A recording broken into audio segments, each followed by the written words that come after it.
Hello everyone and welcome to my channel. Today I'm going to show you how I easily create an accurate line sketch for my art using the grid method. If you find this video helpful, please give it a thumbs up and subscribe to my channel. I will be showing you how I get the grid on my reference image to use and how I use this reference as a guide to help me draw my line sketch faster and easier. For my soft pastel work, I typically draw the sketch on printer weight paper and later transfer it to my pastel paper. So the first thing I'm going to do is bring you into my editing software. I use Affinity, but most editing software has this same feature, and it's usually located in the same place under the View menu. I start by opening up my reference photo in my program, formatted to the size that I want my finished painting to be. In this case, it's 5 by 7 inches. Then I go up into the View menu and I select Show Grid. And just like that, the grid lays right over my reference image. I believe it will usually default to 1-inch increments if your document is open in inches like mine is. I have mine where my 1-inch lines are bolder and my 1/2-inch lines are lighter. You can make adjustments to your grid under the same View menu by selecting Grid and Axis Manager.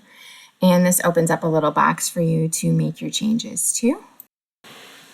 So you can go ahead and play around with your menus in there to see what you can do. Additionally, I always leave my rulers on as well, as it just makes it so much easier. If your ruler isn't shown by default, the command to turn it on is also under the View menu. It simply says Show Ruler. And I actually note these inch marks along the sides and bottom of my paper to make finding my place so much easier. You can even use the free MS Paint app that comes installed on most PCs, although the grid options are not quite as customizable.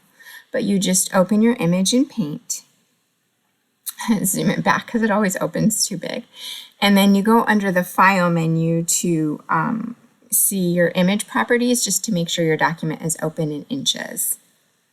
And then once again, you just go right up to your View menu, turn on your grid lines, View menu, turn on your rulers, and you're good to go.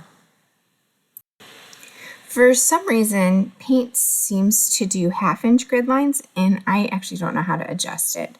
But I'm sure there's a lot of other free programs out there that you can use. And if you don't have any editing software or simply prefer to work from a printed image, you can either draw your grid lines right on your printed image, or you can draw or print them on a piece of acetate and lay it over your reference photo. If you don't have grid paper, you can simply use a ruler and draw on your grid lines. And I've also made my own printable grid paper, and once I figure out how to actually add the links, I will add them to the description down below for you to download it.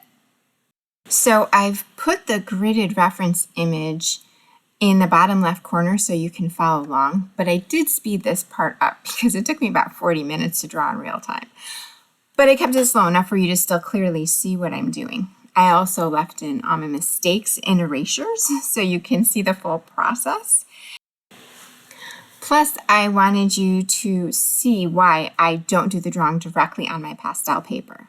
All that erasing could damage the tooth of the pastel paper. But I will plan on another video real soon showing you how I transfer my line drawing to the pastel paper. If I wasn't filming, I'd rotate my paper around more as I'm drawing, and it would help me achieve the angles and curves and things. But this just made me go a little bit slower and maybe have to make a few more corrections. That being said, I wanted to show you how I'm targeting spots on the image and using the grid to help me determine proper proportions, angles, curves, etc. You can actually get a lot more in depth with this technique than I'm even showing you here. But most often, I honestly just freehand flowers without the grid, or maybe just do a simple cross section. But until you get comfortable drawing without guides, this is a wonderful tool that helps you learn to see accurately and get a decent sketch to start with. The more you do it, the more your drawing skills will also improve. This is my go-to method for animals and people, especially my portraits, because those do need to be very accurate. This technique actually helps teach your eyes to see what's actually there instead of what your brain thinks it sees. But to help with really understanding what I'm doing here, I'm going to enlarge the reference photo a little bit. This should help you see exactly what I'm looking at. So I use the grid to determine where I am in the drawing, and then I look at the boxes and use that as a guide for where my marks need to be and what angle or curve I need, etc. When accuracy and proportion are even more important, I may even work on one box at a time. The key is to pay attention to where the lines land on your grid and do your best to replicate this on your paper. But just like anything else, this technique still requires practice. So start with simpler designs and then build up to more detailed images. And be patient with yourself. However, something like this flower is really a great reference to start with because flowers don't have to be exact. If you add an extra petal or you get a curve wrong or anything like that, it's still going to look like the flower you want it to look like. Nobody's going to know unless they compare it side by side with the original reference photo. If you try this technique and it helps you, please let me know in the comments down below. And on the flip side, if you're still struggling, please also let me know. I can always create a few more tips and tricks videos to make the drawing process easier. Truth is, I've actually really been wanting to create an in-depth course on drawing realistically at some point. But in the meantime, I can do a few more, short tips and tricks. And if any of you want to learn more about how I edit and enhance my reference images to get the best results in my art, leave me a comment down below and I'll create a few more videos on that.